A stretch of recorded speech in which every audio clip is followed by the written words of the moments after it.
मी केवळराम तुळशीराम काळे विधानसभेचा सदस्य म्हणून निवडून आलो। श्री बापूसाहेब पठारे, श्री तुकाराम काते, श्री राजू तोडसाम। मी केवळराम तुळशीराम काळे विधानसभेचा सदस्य म्हणून निवडून आलो असल्याने सर्व साक्ष शपथ घेतो की कायद्याद्वारे स्थापित झालो आहे अशा भारतीय संविधानाबद्दल मी खरी श्रद्धा व निष्ठा बाळगीन।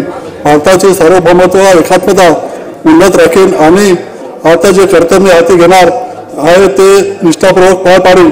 जय आदिवासी, जय मोठवा, जय बिरसा मुंडा, जय महाराष्ट्र। मी केवळराम तुळशीराम काळे विधानसभेचा सदस्य म्हणून निवडून आलो असल्याने सर्व साक्ष शपथ घेतो की कायद्याद्वारे स्थापित झालो आहे अशा भारतीय संविधानाबद्दल मी खरी श्रद्धा व निष्ठा बाळगीन। भारताचे सार्वभौमत्व एकात्मता उन्नत राखीन आणि आता जे कर्तव्य हाती घेणार आहे ते निष्ठापूर्वक पार पाडीन। जय आदिवासी, जय मोठवा, जय बिरसा मुंडा, जय महाराष्ट्र।